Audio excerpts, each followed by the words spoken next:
आधी रात, वही घना जंगल, हवा तेज बह रही है, पेड़ कराहते हुए झूम रहे हैं। विक्रमादित्य शव को उठाए बढ़ते हैं। अचानक बेताल ठहाका लगाता है और कहता है, राजन, अब सुनो एक और विचित्र कथा। इसमें प्रश्न केवल धर्म का नहीं, नीति का भी है। कौशल नगर का चौड़ा दृश्य। वहां का राजा विजयसेन न्यायप्रिय लेकिन अपने दरबार में मंत्रियों पर अत्यधिक भरोसा करने वाला। उसकी एक ही पुत्री मालविका, बुद्धिमान और दयालु। 3 युवक मालविका से विवाह के लिए इच्छुक। रत्नेश्वर, महान योद्धा जिसने अनेक युद्ध जीते। विद्यानंद, गहन विद्वान, तर्क और शास्त्र में निपुण। आदित्यानंद, महाप्रसिद्ध वैद्य जो मृत प्राय रोगियों को भी ठीक कर देता है। राजा असमंजस में, मेरी पुत्री किसे दी जाए? अचानक नगर में अकाल पड़ता है, खेत सूख जाते हैं, लोग भूखे मरने लगते हैं।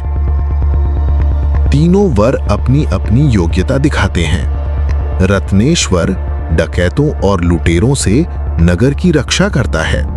विद्यानंद अपने ज्ञान से लोगों को आशा देता है और व्यवस्था बनाता है। आदित्यानंद बीमार और भूख से कमजोर लोगों का उपचार करता है। एक दिन मालविका अचानक बीमार होकर मर जाती है। पूरा नगर शोक में डूब जाता है। तीनों वर अलग अलग प्रतिक्रिया देते हैं। रत्नेश्वर उसकी चिता के पास पहरेदारी करता है, कोई उसका अपमान न कर सके।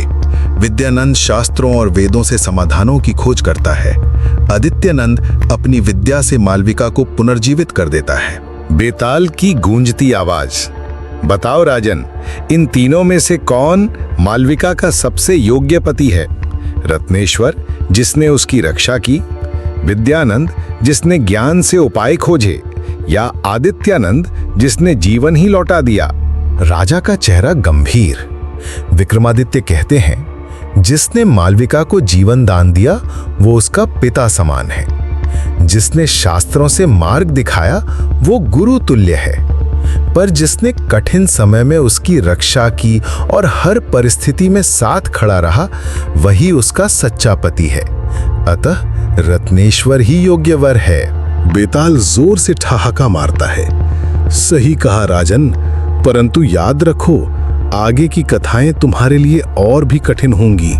हर उत्तर तुम्हें धर्म और नीति की नई कसौटी पर परखेगा। वह रात के अंधकार में फिर गायब हो जाता है। विक्रमादित्य शव कंधे पर रखे दृढ़ता पूर्वक आगे बढ़ते हैं।